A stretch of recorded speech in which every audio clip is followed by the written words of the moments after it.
बचाव कार्य जे आहे हे जवळपास पूर्ण झालेलं आहे।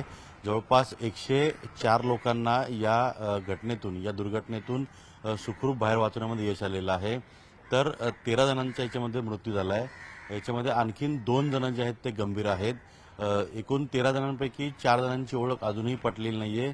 दुर्दैव म्हणजे अहिरे कुटुंब जे आहे यांच्यावरती दुःखाचा डोंगर कोसळला आहे।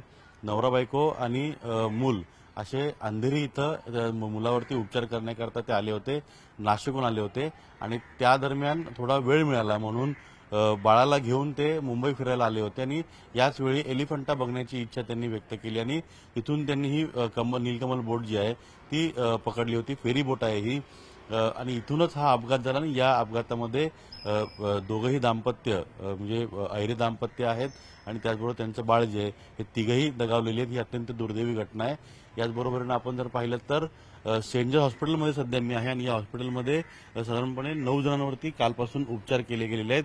आता ताजी माहिती जी मिळते त्यानुसार इथं एकही रुग्ण जो आहे तो अजूनही इथे उपचार घेत नाही। ज्यांना इथं आणलं होतं, जे प्रवासी इथे आले होते त्यांच्यावरती उपचार करून त्यांना घरी सोडलं गेलंय आणि 3 जण जे आहेत त्यांच्यावरती इथं उपचार सुरू होते, त्यांना दुसरीकडे शिफ्ट केल्याची माहिती जी आहे ती आपल्याला मिळते।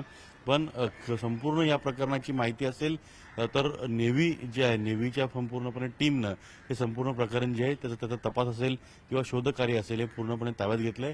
त्यामुळे कोणत्या व्यक्तीवरती कुठं उपचार सुरू आहेत किंवा कोणती व्यक्ती कुठं आहे, मृतदेह जे आहेत ते बहुतांश मोरा आणि JNPTचं जे हॉस्पिटल्स आहेत तिथं आहेत आणि त्यामुळे बरेचशी लोक तिकडे गेलेली आहेत आणि अनेकांना नातेवाईक जेव्हा इथे येतात तर तेव्हा त्यांना त्यांच्या संपूर्ण माहिती जी आहे हॉस्पिटलमार्फत दिली गेलेली आहे। काही उपचार इथं घेतात अशी देखील माहिती मिळते। पण पूर्णतः आपण जर पाहिलं तर या घटनेमध्ये अत्यंत म्हणजे वेळ आला होता आणि काळ्या आला होता असं म्हटलं तरी वावं ठरणार नाही। कारण का समोरासमोर एक व्हिडिओ जो आपण पाहिला की समोरासमोर नेव्हीची बोट टेस्टिंगची जी दृश्य जी आहेत ती अनेक जण आपल्या मोबाईलमध्ये कैद करत होती आणि त्याच वेळी हा अपघात झाला। जे फ्रंट सीटला म्हणजे जी बोट होती जी एलिफंटा दिशेने जात होती त्या फ्रंट सीटला जे बसले होते त्यातले बऱ्याच लोकांची बोट फुटल्यामुळे काही जणांचा तोल गेला, काही जणांनी उड्या मारल्या पाण्यामध्ये आणि याचमुळे ह्या घटना घडलेल्या आहेत। अत्यंत दुर्दैवी अशी घटना आहे।